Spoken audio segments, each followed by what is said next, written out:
Pemirsa, sekilas infopedia tentang apa saja yang ada di Sulawesi Selatan kini kami hadirkan untuk Anda. Bersama saya Nur Fitri Ishak, inilah Satu Sulsel.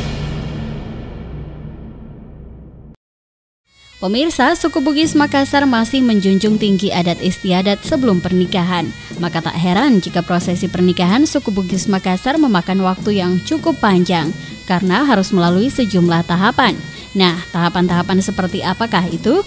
Yap, terlebih dahulu dilakukan Makduta atau meminang secara resmi yang dilakukan beberapa kali hingga ada kata sepakat.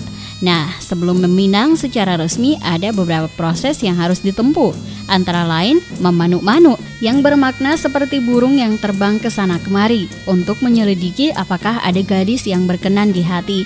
Langkah awal ini biasanya ditugaskan kepada keluarga perempuan untuk mencari tahu seluk-beluknya. Namun biasanya proses ini sangat tersamar sehingga pihak perempuan terkadang tidak menyadari adanya maksud tertentu dari kedatangan perempuan yang ditugaskan tersebut. Setelah kunjungan pertama ini dilanjutkan dengan mapese-pese. Ini dilakukan untuk mengajukan pertanyaan-pertanyaan yang secara tidak langsung dan sangat halus. Tujuannya agar kedua belah pihak tidak kehilangan muka atau malu seandainya pendekatan ini tidak membuahkan hasil. Jika keluarga perempuan memberikan lampu hijau, kedua pihak kemudian menentukan hari untuk mengajukan lamaran secara resmi atau makduta.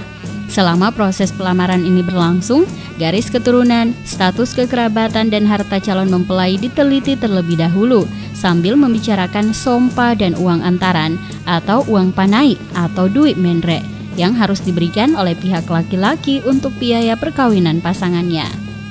Nah, selanjutnya Mappetuada yang biasanya juga ditindaklanjuti untuk menyimpulkan kembali kesepakatan-kesepakatan yang telah dibicarakan bersama pada proses sebelumnya.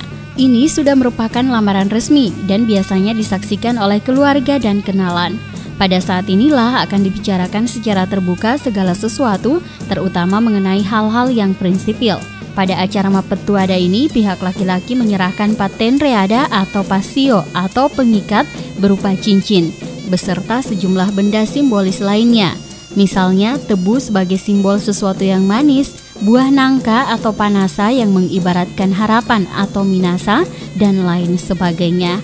Apabila waktu perkawinan akan dilaksanakan dalam waktu singkat, maka pasio ini diiringi pasuromita yang diserahkan setelah pembicaraan telah disepakati. Di antaranya satu lembar sarung sutra atau lipak sabe, juga disertai dengan satu piring besar nasi ketan, satu mangkuk besar palopo atau air gula merah yang dimasak dengan santan dan diberikan telur ayam secukupnya, dan 2 sisir pisang raja.